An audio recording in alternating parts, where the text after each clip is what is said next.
continuamos con nuestra mesa de análisis del primer informe presidencial de Andrés Manuel López Obrador, que él decidió renombrar como tercer informe de acciones al pueblo de México. Y nos acompaña Enrique Díaz Infante, él es director especialista en sector financiero y seguridad social del Centro de Estudios Espinosa Iglesias. ¿Cómo estás, Enrique? Muy bien, María Fernanda. Muchas gracias por acompañarnos. Oye, pues algo que está llamando muchísimo la atención y que incluso ahorita algunos usuarios que están viendo nuestra mesa de análisis nos están preguntando, el tema económico. ¿Cómo viste el mensaje ayer en torno al tema económico? ¿Qué es lo que podrías destacar en esta materia por parte de Andrés Manuel López Obrador?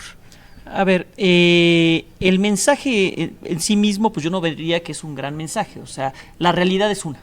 No hay crecimiento y pues por mucho que pueda dar un mensaje de que las cosas están muy bien, pues en realidad, o requete bien, como él dice, pues no lo están requete bien. Ahora, también hay que destacar, tratando de balancear el tema, que en lo que respecta a política monetaria, política fiscal y en política comercial, que son tres pilares de la economía mexicana, ha sido prudente. Entonces, si bien no hemos tenido el crecimiento que esperábamos, si bien los fundamentales de mediano y largo plazo se están dañando severamente al cancelar la reforma educativa, al detener las rondas petroleras en materia de reforma energética, pues por lo que toca a la reforma fiscal, a la política fiscal, a la política monetaria y a la política comercial, va en la dirección correcta. Pero en el mediano y largo plazo está dañando severamente la productividad y el crecimiento del país. Justamente que ha sido uno de los puntos en los que se ha enfocado Andrés Manuel López Obrador, esta política macroeconómica prudente, no han aumentado la política pública, hay incluso por ahí dice que el paquete fiscal que viene para el 2020 va a ser muy, muy prudente. Sin embargo, creo que ayer eso es lo que escuchamos, ¿no? Durante el mensaje se enfocó en los positivos, ¿no? La inflación está bajando, aumentó el salario mínimo. Pero, ¿qué crees que le hizo falta reconocer? Como hace 2 semanas reconoció durante una convención bancaria justamente que también la economía era un pendiente de su gobierno. Bueno, yo creo que precisamente le hace falta reconocer que la reforma educativa se necesita para que el país crezca, pero él está más concentrado en la política electoral.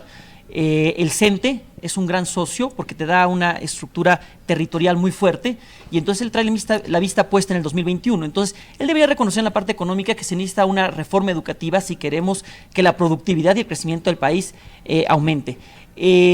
No reconoce que haber cancelado las rondas petroleras para la exploración y explotación en aguas profundas con la participación de la iniciativa privada es un grave error que te afecta al crecimiento del país. No lo va a reconocer porque su nacionalismo revolucionario se lo impide. Entonces son de los grandes faltantes y un ausente brutal es la reforma hacendaria que urge si queremos darle viabilidad a este país. No podemos seguir gastando en forma recurrente en tantos programas sociales sin tener ingresos recurrentes vía impuestos. Pretender que vía corrupción o ahorros se van a lograr los ingresos, pues esos ingresos no son recurrentes, son de una vez, son de 2 veces, de los fondos que puedas sacar, pero no te sirven para financiar cuestiones de largo plazo. Entonces hay un tema de financiamiento y se necesita una convención hacendaria para discutir el tema. Y ahí Ramírez Cuellar, desde la Comisión de Presupuesto de la Cámara de Diputados, está avanzando el tema, pero no le gusta mucho al presidente. Exacto. Justamente lo que mencionas ya lo estamos viendo este año. Tengo entendido que no se va a alcanzar la meta de recaudación para este año y que bueno, pues justo para el paquete económico de 2020 va a haber diferentes cambios o que incluso va a haber como movimientos para tratar justamente de llegar a la meta para tener de dónde pagar los programas sociales tan ambiciosos que tiene Andrés Manuel López Obrador. En ese sentido, ¿qué deberíamos de ver para el siguiente paquete económico 2020? Bueno, siendo un gobierno progresista, como se dicen, de izquierda, impuestos a predial, impuestos a la tenencia. Esos son impuestos que le pegan a los activos, a la gente que tiene activos. Pero para implementar esos impuestos pues necesitas capacidades recaudatorias, es decir, gobiernos locales fuertes, y esos también implican un costo político, entonces difícilmente se van a hacer. Luego, desde el Centro de Estudios Espinosa Iglesias hemos abogado desde hace tiempo, y específicamente en nuestra propuesta del México del 2018, sobre la necesidad de una reforma hacendaria que incluya o implique el aumento de IVA a alimentos y medicinas. Es perfectamente políticamente incorrecto lo que estoy diciendo. Sin embargo, se necesita hacer.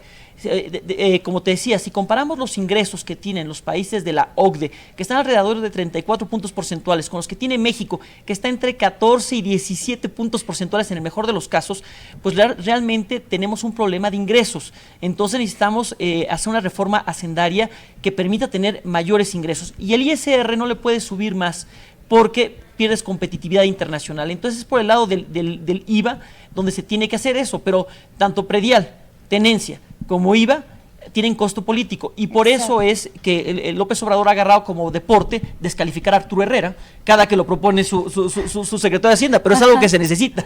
Exacto, y justamente qué difícil que menciones estos dos temas, porque si con algo se ha comprometido Andrés Manuel López Obrador es que no va a subir un solo impuesto.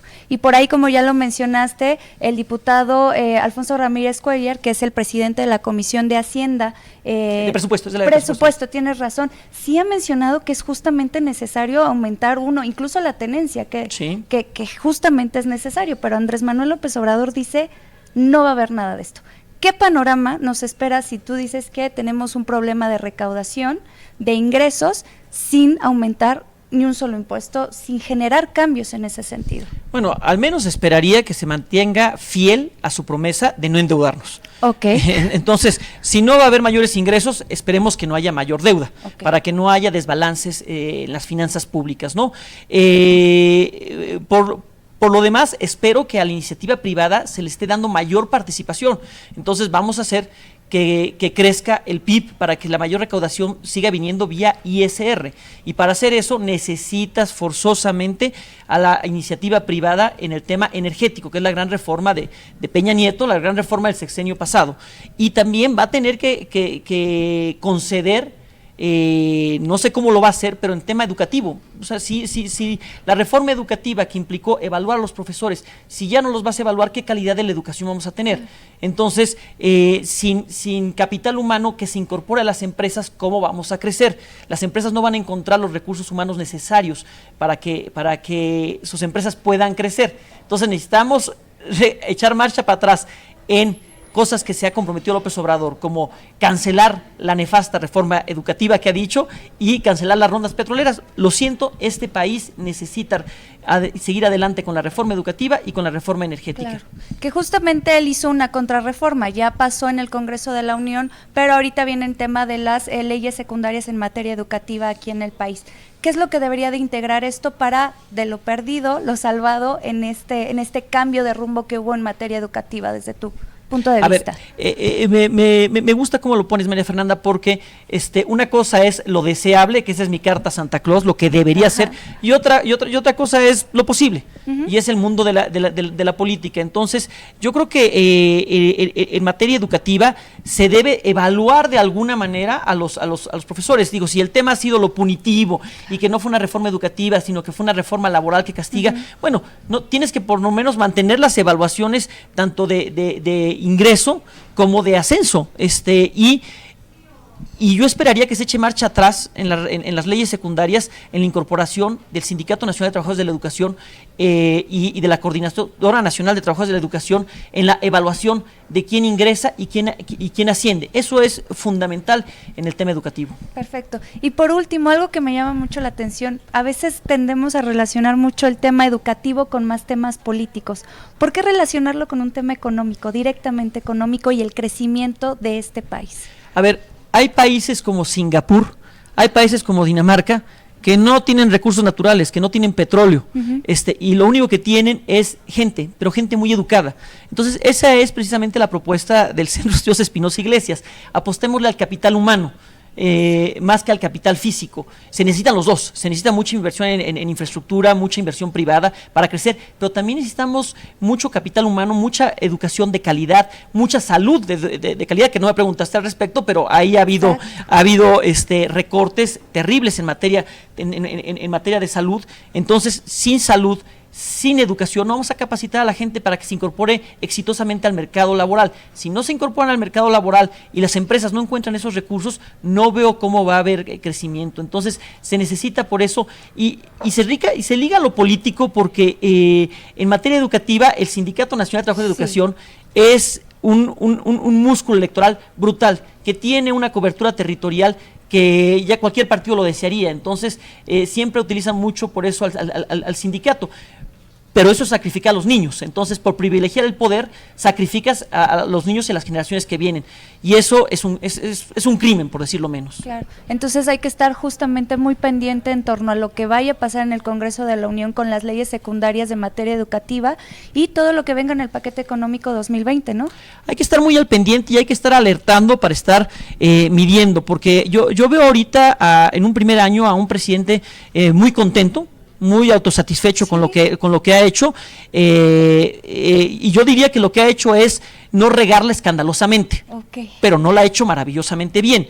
Pero ahorita que viene en materia educativa, materia energética, que vienen las cuestiones hacendarias que se tienen que hacer, que vienen las cosas difíciles, sí hay que estar muy al pendiente para señalar y empezar a decirle, bueno, espérame, vamos a ponerle un costo político a las cosas que no se hagan bien. No todo es popularidad. También hay que ver hacia futuro y hay que tener visión de futuro sobre este país. No, si no, lo que nos va a quedar para las próximas generaciones, pues va a ser un país chiquito, con crecimiento mediocre, que con un deterioro paulatino, que es en el camino. No se va a equivocar dramáticamente, pero tampoco va a crecer, ni tampoco se van a hacer las cosas que se necesitan hacer. Va a ser una oportunidad perdida este capital político de López Obrador. Crecimiento mediocre en contraste a lo que él mencionó durante sus primeros días de gobierno, que plantea que el crecimiento durante estos 6 años sea del 6%.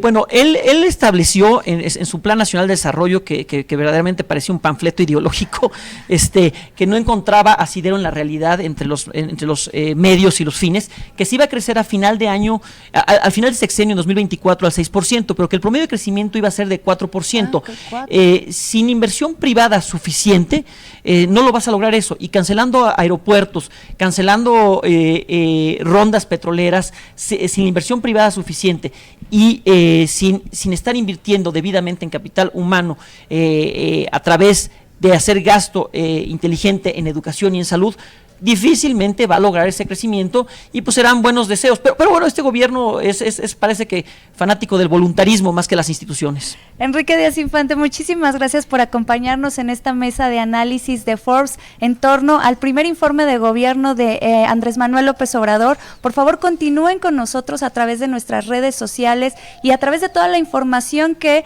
les brindamos en nuestro portal web de Forbes México. Muchas gracias por acompañarnos. Gracias, Enrique. Gracias, María Fernanda.